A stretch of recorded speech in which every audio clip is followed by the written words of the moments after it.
Hey YouTube, what's going on? I'm Rocket, and this is my Cascade HackTheBox walkthrough, which overall thought this box was pretty straightforward. I really did enjoy how it used modern technologies, such as Windows Active Directory, and really taught you how to thoroughly enumerate it for sensitive information. During the user owns on this box, you really need to take good notes and stay organized. This is so important because every time you own a user, you should always check for what kind of user groups they're part of so you can know what to enumerate next. Last but not least, the privilege escalation part on this box involved searching an Active Directory recycling bin and finding sensitive information there to ultimately own the system. The mistake here was that system administrators thought that putting sensitive info in the recycling bin would be enough to delete it, but clearly that's not the case. Anyways, without further ado, let's get right to it.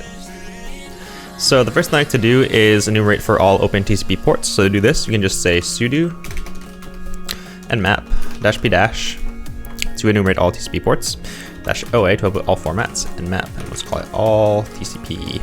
And the host is cascade.htb. I have already ran this command, so let's check out the ports below. So next, I just like to, this is just part of my process for enumeration, I just copy all the ports right here so I can format them and delimit every port by a comma. So I'll just open up Vim, set base, so I can paste what I copied, and then we're going to use a Vim macro with QD to record it, and then set a series of keystrokes, and then repeat them 100 times. Next, we are going to just replace all new lines with a comma, and now we can just dump this whole list of TCP ports into our nmap scan. So why am I doing this? So if you, well, right now I'm just going to run another nmap scan using these ports, but this time I'm going to enumerate for all, using all the nmap default scripts. That's why I'm using the -sc, and I'm also enumerating for all service versions. The reason why I'm doing that, enumerating for default scripts and service versions on this set of ports right here rather than doing it on all of them is because it will just take a really long time for the nmap scan to complete. Whereas this way you just find which TCP ports are open, and then you can just enumerate more thoroughly on the ports that you find open. Anyways, we're also going to output all formats here. Let's call it nmap, and we'll say all TCP version this time, because we're doing more thorough enumeration. Host is cascade.htb. I have also already ran this command, so let's check out the output below. So as we can see, this does look like a domain controller because there is Microsoft DNS on port 53. We also have Kerberos, which is Windows authentication mechanism, RPC, NetBIOS, LDAP, and SMB. And on port 3268 we have secure LDAP, and also we have WinRM on port 5985. nmap doesn't really say that it's WinRM here, but just from past experience, generally speaking, this port here is WinRM. And if you end up getting any sort of user credentials where those credentials belong to a user who is a part of the Windows remote management group, then you can get a remote PowerShell session on that host. Cool. Alright, so next off, I like to enumerate SMB, so I'm just going to make a directory here called SMB, go into it, and then try to authenticate with a null session. So I can do that by saying SMB client -n for null session and -l to list shares, and the host is cascade.htb. So it looks like we do have anonymous access, but the anonymous user is not able to list shares. So what do we do here? Well, we can also try to use a different tool and see if we get any better results with that. So we'll try SMB map and pass U for the user. We'll just call it null. Password is also null. And the host, again, is cascade.htb. So we also get authentication failed here. I like to play with different SMB tools because sometimes the SMB versions are incompatible with the SMB version that's on the server. So just keep that in mind. The other thing that you can do is you can fingerprint the operating system version by using crackmapexec, which is another SMB tool. So I'm just going to say CME. I have crackmapexec alias CME just because it is shorter to type. SMB. And then the host is cascade.htb. Just run this. And it gives us Windows 6.1 build 7601. So this is likely a Windows server that is, or Windows host that is pre-Windows 10 or pre-Windows Server 2019.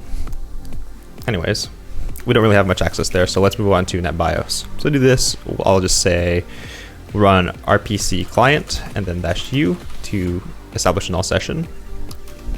The host is cascade.htb. See if we can get anything here. We don't put anything for the password because again, it's a null session. And next I like to run enum dom users because we did notice previously from the nmap scan that this is a domain controller. So we might be able to enumerate users in the Active Directory domain here. And it looks like we have some results here. We might want to copy this for later, but I will be enumerating for the same thing while I enumerate for LDAP, so I'm not going to copy this right now. But that's good to know.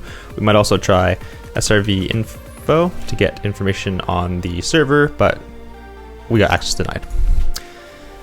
The next thing we might want to check for is to see if there's a password policy. So if we perform a password spraying attack on this host, we might want to see if there's a password policy in place that will end up locking out a user if we hit a threshold of failed login attempts. And we want to see if this is in place because we don't want to end up locking anyone out. That would be really bad during a real engagement per se. So to do this, I think there's like a get pwinfo command. So get pwinfo. Yeah, it's get user dom. We can just say get dom pwinfo. So let's try this. Get dom pwinfo. So min password length is 5. Password properties are nothing. So that didn't really give me what I was looking for. So I think we need the get user dom pwinfo, and we need an RID. An RID is just a special identifier for a user in Active Directory in this case. So let's take the smith user because he seems like someone. He doesn't seem like someone who was created by a robot. So we'll take that. We'll pass the RID, and there is no lockout policy right here. Perfect. So that's good enough for RPC. Let's move on to LDAP. So that's it here. Make a directory called LDAP. Go into it. And if we're gonna just run ldapsearch, and we can say dash X to perform basic authentication with no password. So basically anonymous authentication. And then -H to provide the host. In this case is cascade.htb. And we also need to specify a base entry point. So the base entry point is where our LDAP search is going to start recursively enumerating the tree. So it's going to start from where we tell it to and then recursively enumerate all the way down. So we'll say, if we remember from our nmap scan, the domain name was cascade.local, but in Active Directory language, you have to say DC equals cascade, and instead of putting this dot, you put a comma DC equals local. And this will dump everything from the space entry point. And we'll just dump this to, let's call it all AD for, well, all LDAP dot out. Take a look at it. So we have a lot of results right here. But usually the thing that I'm normally interested in when enumerating LDAP is the users, because sometimes you might end up finding certain like shares or sensitive information where you can kind of escalate your access. So, but to do that first, we need the SAM account type number, which is this right here. So I'm just going to copy this. And I'm going to create an LDAP filter so I can filter for all LDAP for all Active Directory entities that have the SAM account type of this number right here. So I'll just call this all users.out. Cool. So let's check out all users. All users.out. And we can see that the output is significantly shorter than it was before. Next, we can just go through this manually. Just reading here, we don't really have anything too interesting. We can scroll down a little bit. We have an arksvc user, which happens to be a remote management user, so this might be a good target to try to attack because we might be able to WinRM into the host later. also happens to be part of the AD recycle bin, which will become useful later on. Also a member of IT, that's always good to know. Usually IT manages the Active Directory, so always a good target to attack. We got Mr. Steve Smith, who is also a remote management user, so also a great target to attack. He's also a member of the audit share, so the audit share isn't really standard, so that might be a share that we might want to enumerate later on. So we'll keep going down. We got Ryan Thompson. And if we look really carefully here, we will see a Cascade Legacy PWD, which is odd because if we look at other people like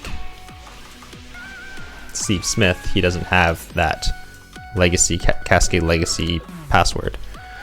So I wonder if there's any other reference to this in the all ldap.out file. So we can just grep for it and all ldap.out.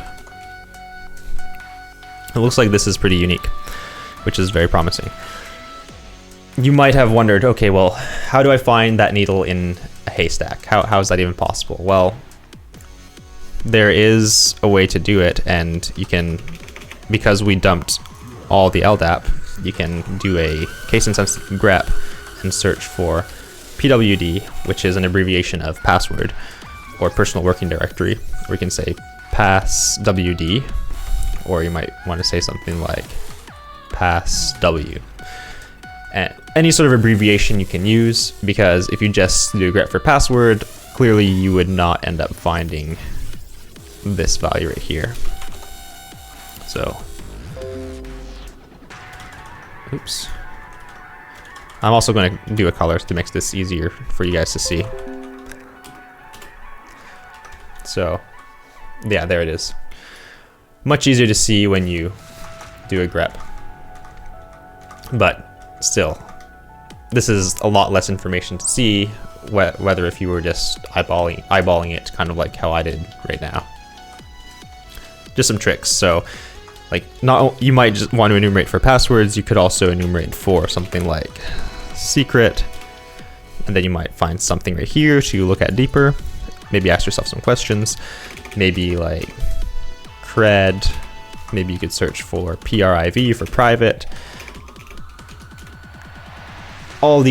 Any sort of like word and abbreviation of the word that indicates sensitive information is always a good thing to look for. Anyways, now that we have the legacy PWD, we should go decode it. So whenever you see alphanumeric data that's padded with equal signs, it's potentially base 64 encoded data. So on Unix, you can simply just dump this. So you can say echo -n, and we provide the -n so we don't accidentally print a new line as well. And then we'll just pipe this to base 64 and then -d to decode. And then I also like to say xxd to do a hex sum, because sometimes the whole reason why you want a base 64 encode data is so that you can have binary data in there as well.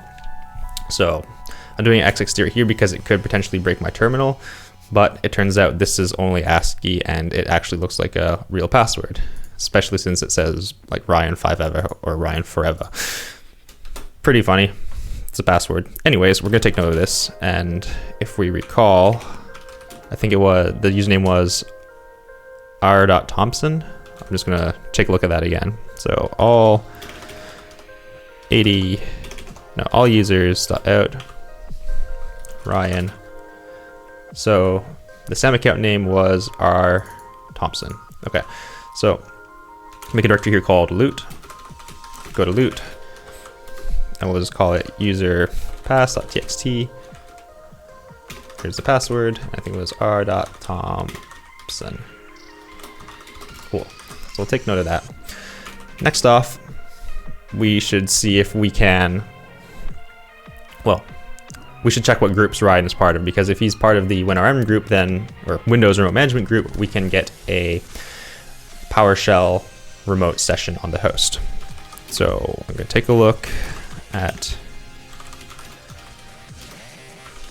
the all users.out file again for r.thompson and go up a bit, and it looks like he is only a member of the IT. So chances are he won't be able to WinRM into the host, but he might have SMB access. So whenever you can escalate your privileges like this, there's always more information to search for, which in our case is, well, as a penetration tester, that would be a good thing.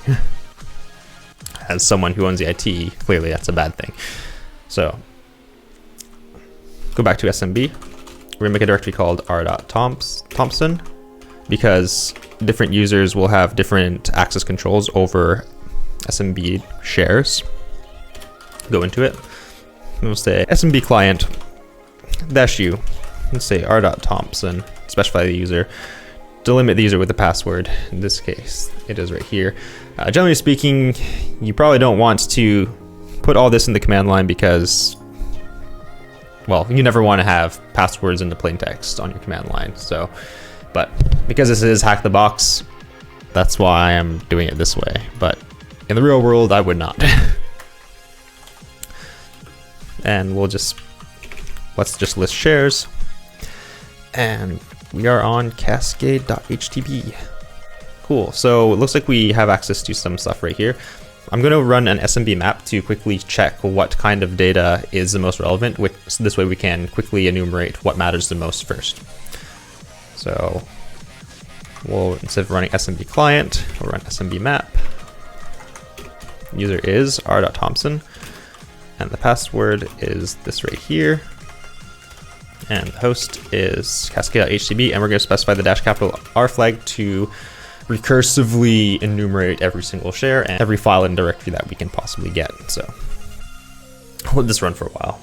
So we have a few hits here. Clearly the sysvol share, that comes with every Active Directory installation, so that's kind of default. Interestingly enough, we also have Cascade local scripts, which might be interesting, because I believe as soon as a user logs in and they have some sort of attribute that allows a script on login, then you might just have remote code execution right here, which is good to know. Let's go up. So the data share looks pretty interesting. Like, we have some meeting notes. We have an ArkAD recycling bin. Also some logs for ArkAD recycling bin. There could be some goodies that were just thrown away in here. We have a registry file, and the printer stuff is usually people wouldn't store sensitive information in a printer share, but we'll just quickly eyeball it anyways. But so far I don't really see anything. Nothing that pops out to me. Nope, nothing there. Keep going down. There's a sysvol. I don't see anything too interesting here in the sysvol share, but we could still look at it afterwards. Maybe scripts INI might be interesting. So the thing that I'm most interested in is the data share. So I'm just going to make a directory called data. So I'm just going to say mount t cifs, and then the server name is cascade.htb data, and then we'll just mount it to data, then -o to provide flags. In this case, the username is r.thompson, and the password is this right here. So let's see if that works. Permission denied. Just run it with sudo.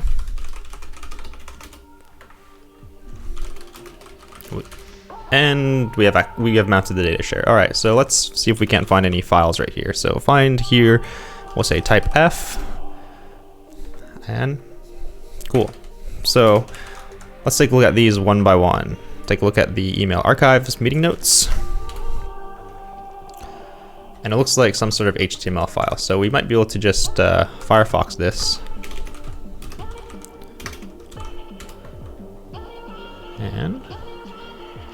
And that looks a lot better. Okay, so from Steve Smith to IT internal, for anyone that's missed yesterday's meeting, Main points are below. So the new production network will be going live on Wednesday, so keep an eye out for any issues.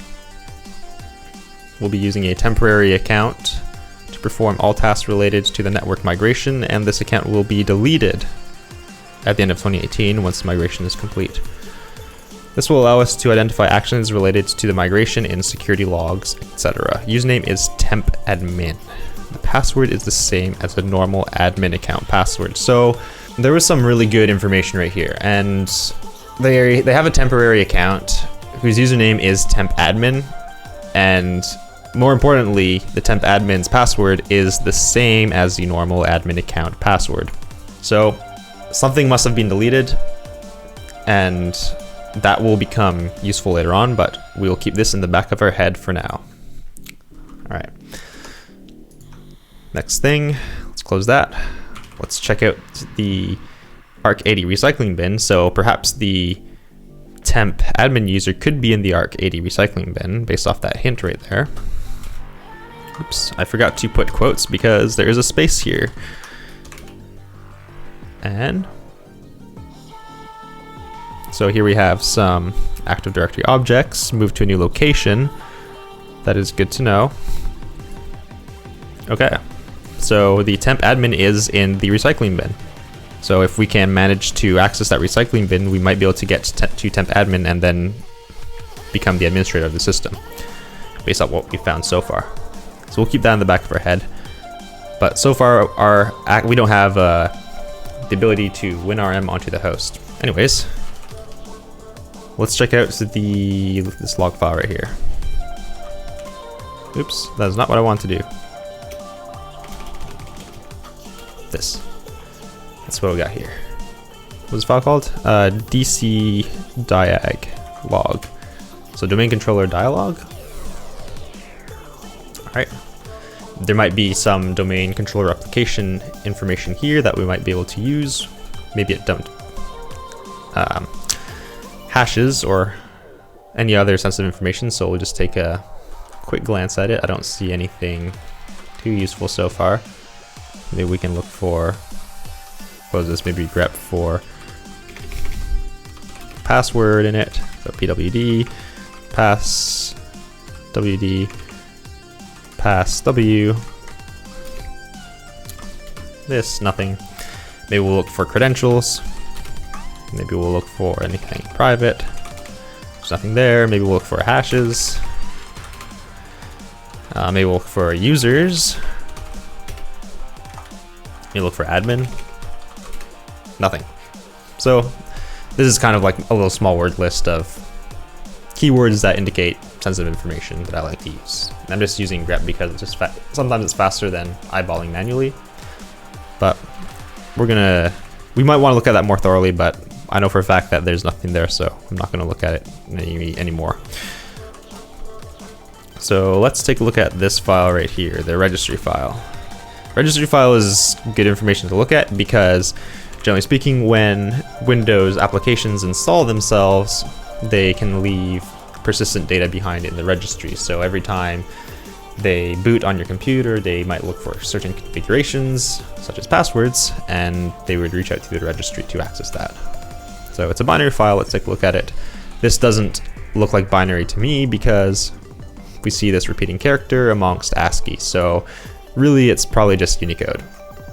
So we can just say something like iconv and then F to from, and we'll just say Unicode, and -2, we'll say ASCII, and we'll take our file and pipe it through less. And yep. So looking here, we have a TightVNC server. Looking carefully, we will find a password that is hex encoded. So I'm gonna take note of this. We're gonna copy that right here. Open up a new tmux pane. Go to loot. And we'll just call this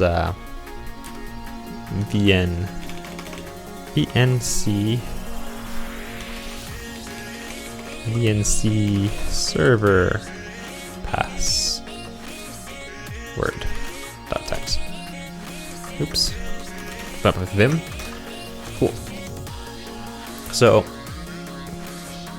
let's see if this is ASCII. So if this is hex, we might be able to see if it's in the ASCII range, and we can do that by saying something like echo-n, we paste this, and then we can just say tr to trim. We're going to specify the -d flag to delete, so we'll delete the comma, and we get some little hex value right here. And next we can pipe it through xxd -rp to convert these hex, well, this hex ASCII to the actual hex value. So like, this is kind of like what I mean by that. So if I say something like trd this is just the ASCII, but if we xxd it, he'll give us the actual ASCII interpolation of this hex string right here, which is not what we want. We want the actual hex value. So to do that, we'll just say xxd -r-p, and then we'll xxd it again. And this is the actual hex value. So notice that this here is the same as this right here. And it does look encrypted because, for example, like hex CA and hex 0F are not in the ASCII range, so that's clearly binary data. However, we will go ahead and dump this, and we'll just call it to the actual password, and we'll just call this VNC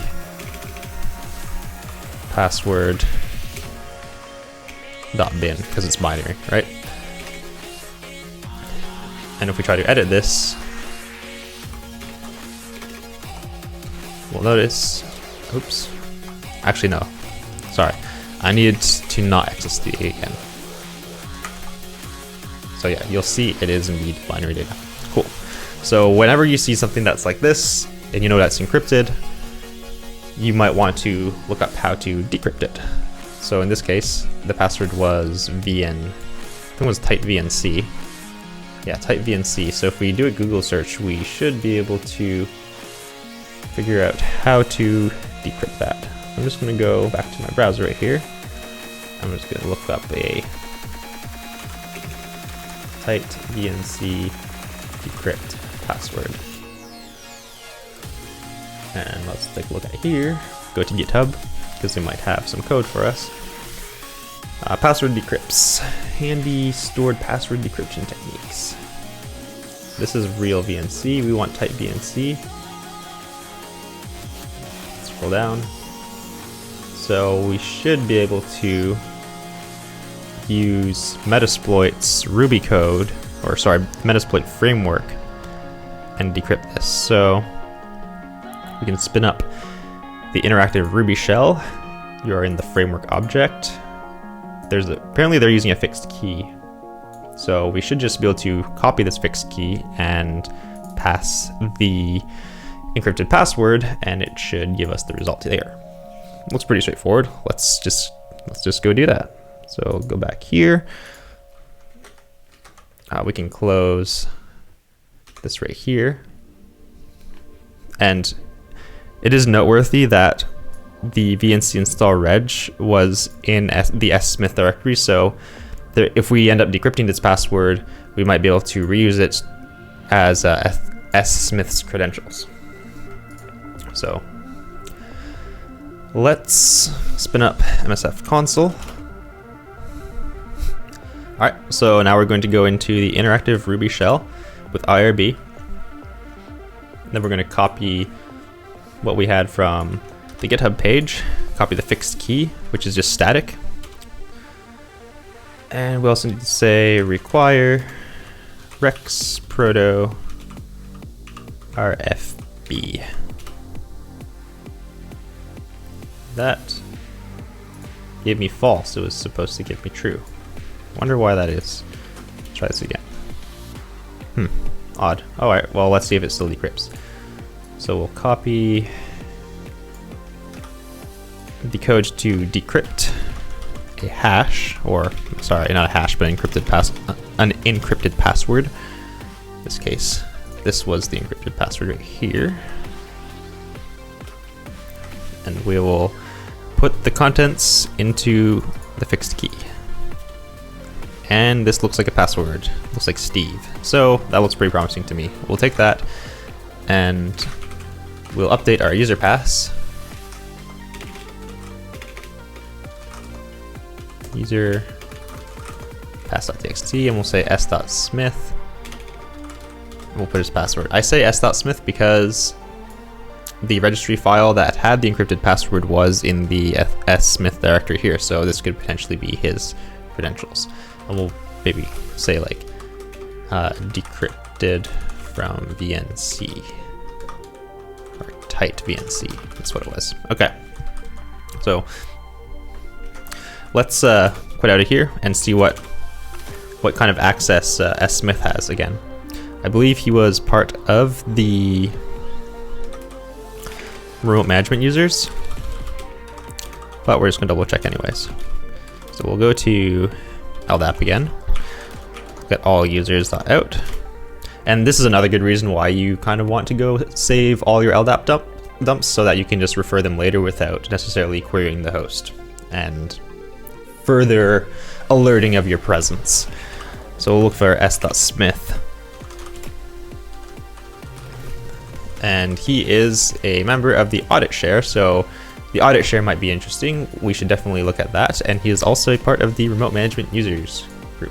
So first off, let's just see if we can get the user flag, because that's the primary goal in HackTheBox.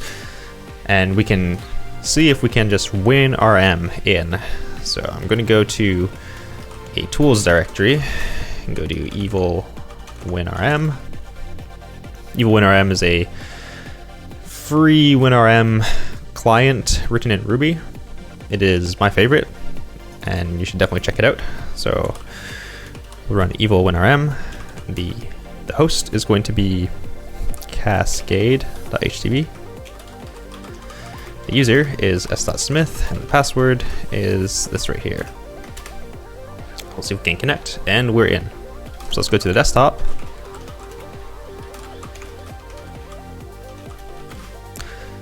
And there is a user flag. Okay, so from here we do want to go escalate our privileges.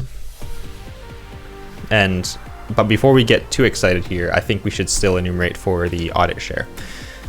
So let's re-enumerate SMB with the s.smith credentials. So let's go back to boxes, those write-ups, Cascade. Nope.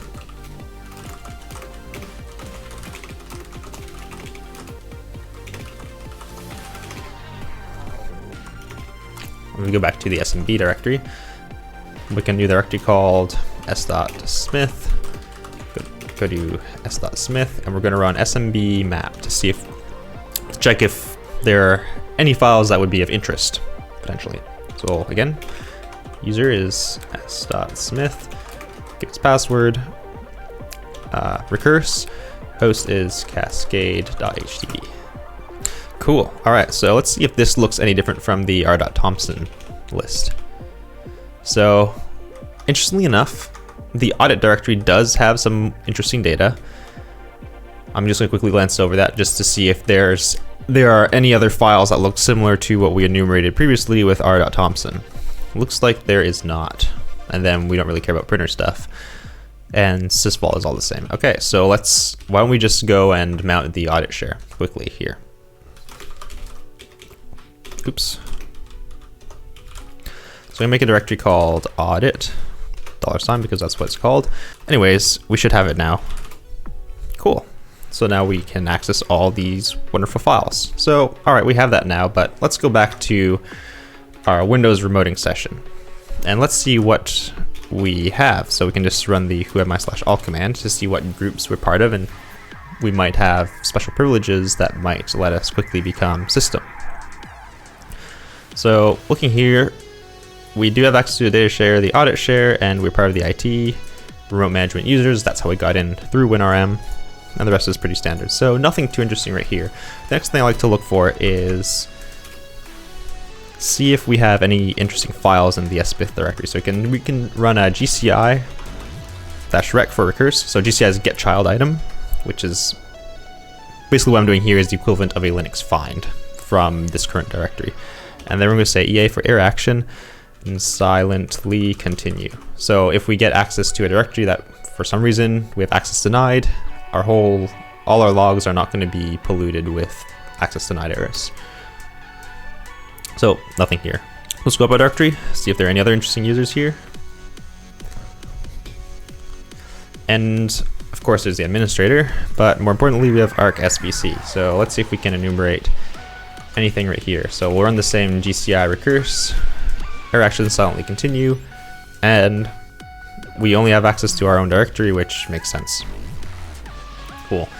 So let's see if this arksvc user is any valuable. So we'll say something like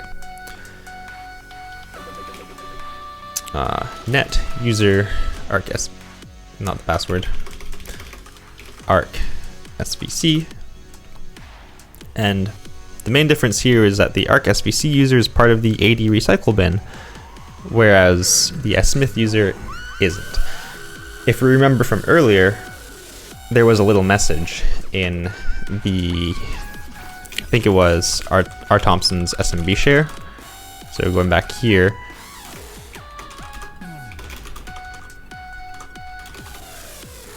there were these meeting notes right here, and in the meeting notes we found out that a temporary administrator user was deleted, and that temporary administrator's password is the same as the real administrator's password. So chances are, if we end up recovering that, we could automatically use that to become admin of the host. And so let's take a look at the logs right here. Well, actually no, sorry. We need to try to become the arksvc user. So, because if you're not part of the AD recycle bin group, then you're not going to be able to query the AD recycling bin with PowerShell. Like, you just won't have access to it. So, anyways, let's go to the audit share, because that's the other part that we had that we should be looking at. Go to audit, and we might find a password here somewhere. So let's go find here, type F to find all files. And databases are always interesting to me, so let's take a look at this. There might be a password in here somewhere. But the rule of thumb is, whenever you see any sort of database, always enumerate it. They are treasure troves for information, not just in HackTheBox, but even if you're on a real engagement, given that you're allowed in your contract, that's usually where companies' most valuable information is. So sometimes it's not always about getting root, sometimes it's more about getting what your goal is in this case. Well, for us, we need credentials, and database has credentials, but they also contain a lot more information. So this is using SQLite. We'll use SQLite 3 to access this. And we can say .tables to find the tables here. LDAP looks pretty promising, so, but also deleted user audit is pretty cool. So let's take a look at all this stuff. So we'll just say select star from delete user audit. And it looks like we have an Active Directory TempAdmin right here, but nothing that looks like a password. Though we do have a global unique identifier, so this information here might be useful later on if we want to search the AD recycling bin for the TempAdmin user. There might be some interesting stuff there, but we're still trying to become the arksvc service, so we can query Active Directory, the Active Directory recycling bin. So let's take a look at LDAP. Hopefully we'll find some sort of password in there, or password hash that we might be able to crack. So we'll say select star from LDAP, put a semicolon, and this here to me looks like a password. I think there's a way to describe the schema of this table. I don't remember off the top of my head how to do it in SQLite 3, but I'm pretty confident this is the password. So let's see if this is encrypted or if it's actually ASCII. So we'll do the same trick as we did previously. We'll echo this, so echo n, paste the base 64 data, and then base64 decode it, and then pipe it through XXD so we don't break our terminal if it is binary. And in this case, it very well looks like binary data. So that is quite interesting. So how do we decrypt this? So one of the, well, actually before we decrypt it, let's take a look at this first before we get carried away. So select star from miscellaneous. There is nothing there. Okay, cool. So we can exit out of this database. All right.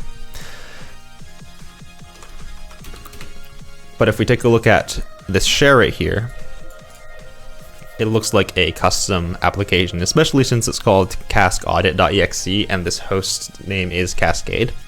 So chances are online decryption tools will not decrypt this password and we'll have to reverse engineer the executable or DLL. Another really big giveaway is there's also caskcrypto.dll, so if we really need to understand the decryption routines, we could do a deep dive into this DLL right here. Anyways, I think we should just go and download this to a reverse engineering machine. But before that, before we go reverse engineer it, we should determine what file types this and this are. Because if it's native code, then we might want to take a look at it with Ghidra. If it is .NET, then we're going to want to use dnspy. So I'm hoping it is .NET because that's a lot easier to reverse engineer. So we'll run file to fingerprint cask-audit.exe and caskcrypto.dll.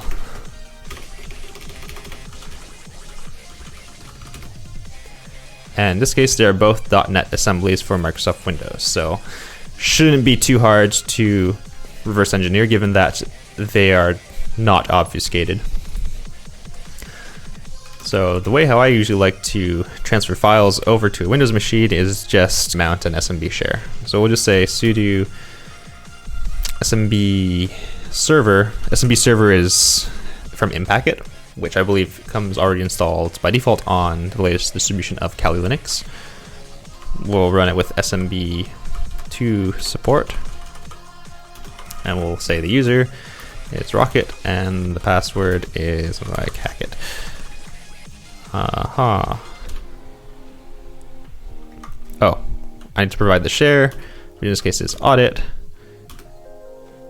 Well, no, I need to provide the share name, so Rocket, and the path to the directory that we want to put in our file share is called audit. Cool. All right, so now we should be able to just connect to that share from our Windows machine. Just to make sure, I just want to know what my IP address is, so IPAS-ETH0. This is my VMware subnet. So I'll just copy this right here, go to my Cutter machine, and open up Explorer, go to this IP address, and we'll just go to the Rocket share. So I got on here.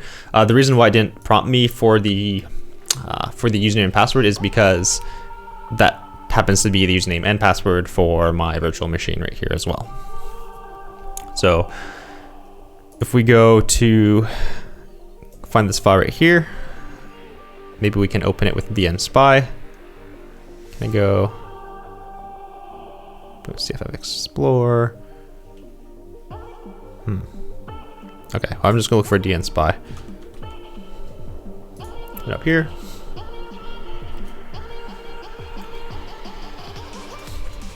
And while that's opening, there's another file I'd like to take a look at. And that was the runaudit.bat file. I'd like to take a look at this because it gives you an idea for how you might actually want to run the application. So when we go debug this, we're going to want to provide it with an argument that happens to be the database.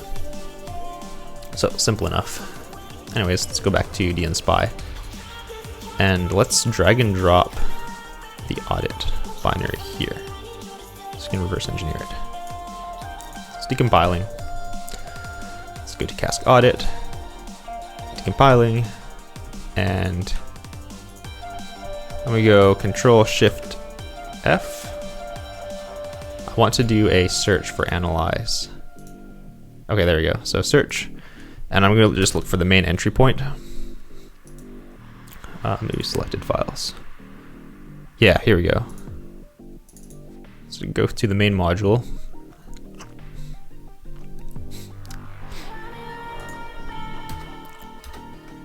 I think that's a bit more readable for you guys. And all right, so as expected, oops, Alt left to go backwards. We can see that it does require a single command line argument. You must provide the database path only, which makes sense because that's what we saw in the batch file from earlier.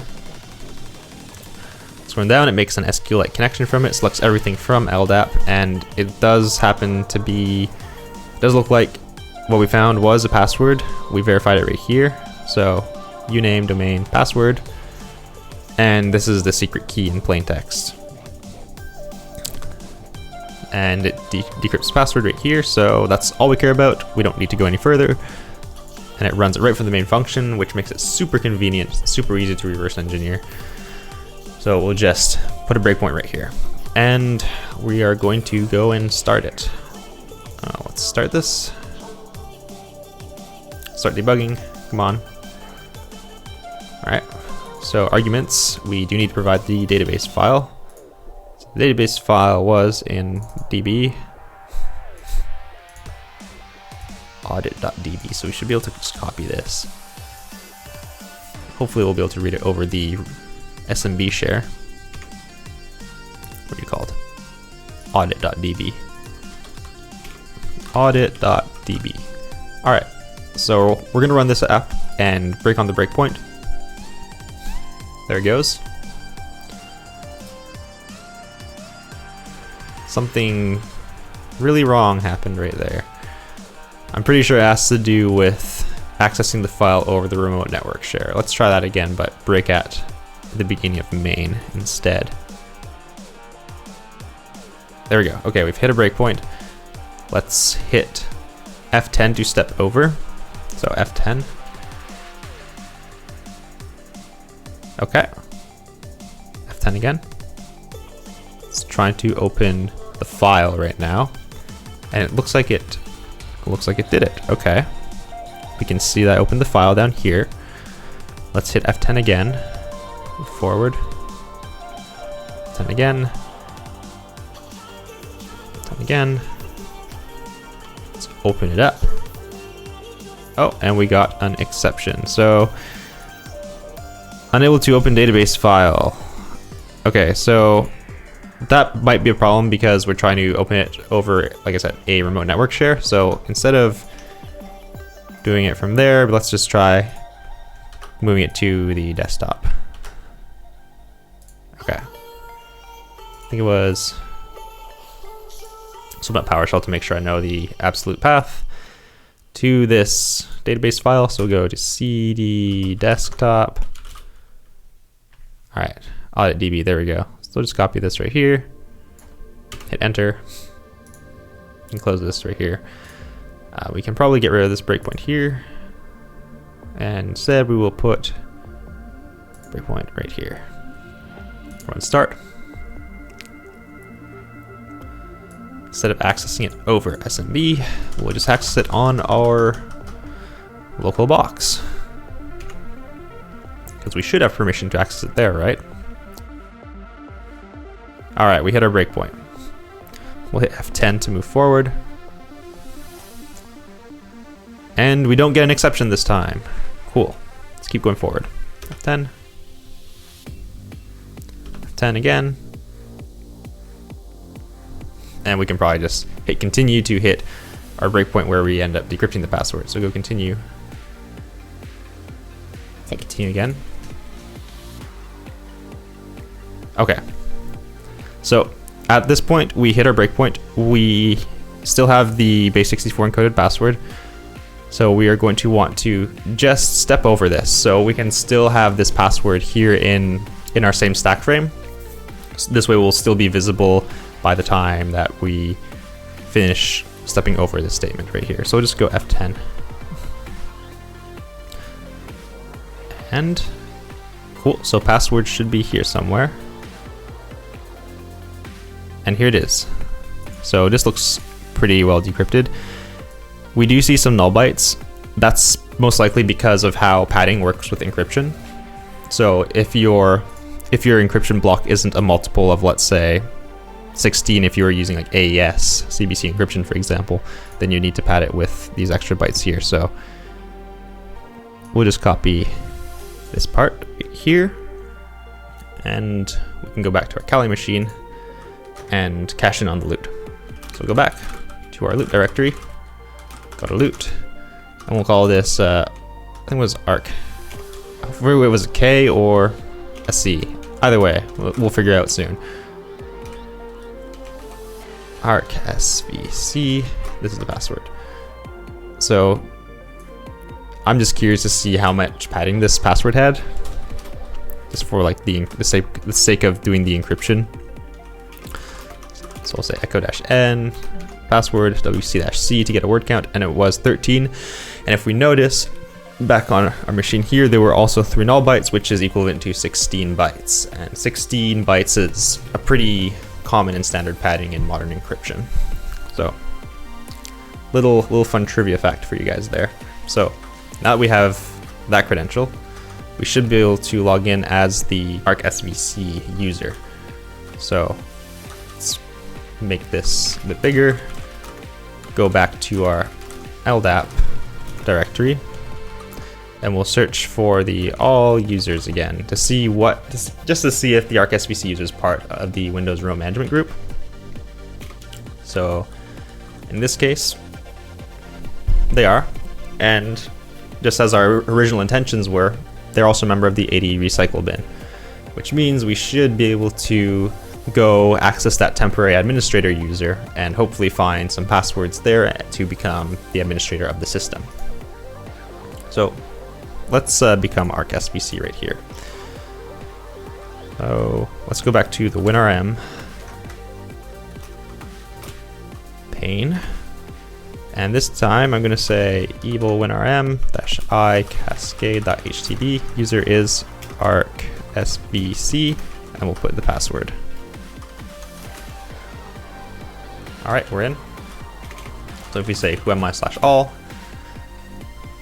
again, we're part of the AD recycling bin group. So because we want to go search Active Directory for that deleted temporary admin user, there is a PowerShell command, in which I forget off the top of my head, but we can look it up quickly right here. So I'll say something like pentesting AD recycle bin, and there should be a command here in the hack tricks book that should show us how to enumerate it with PowerShell. So I think it was AD recycle bin. Here we go. So we can run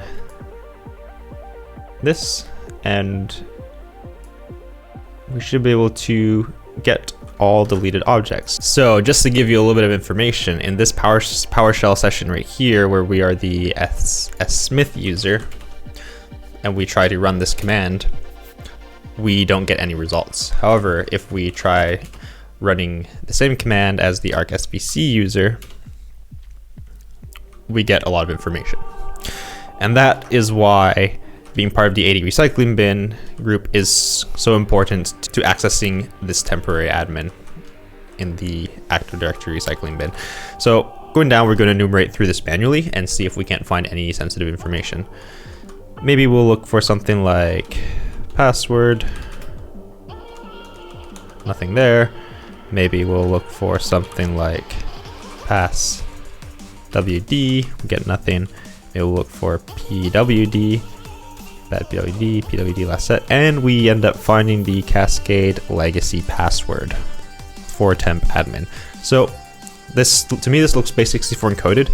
I'm still going to go copy this and decode it, and we might be able to reuse this to log in as the administrator. So let's edit the user pass file. Let's call this TempAdmin. Let's echo the password right here. base 64 decode. And I typoed that right there. And this looks, to me, this looks more like a realistic password more so than this. So I'm gonna stick with this right here for the TempAdmin. So TempAdmin, we'll put this right here. And because if we remember that note from earlier, we should be able to use this password to become the administrator, since the TempAdmin and the admin user should both share the same password. All right, let's give this a save. Let's go back to our WinRM session here, see if we can WinRM as administrator. We'll use this password, and we are the administrator. All right, let's see if we can check out the flag. And there it is. So that's going to be a wrap up for this video, guys. I hope you learned something new, and I will see you in the next video.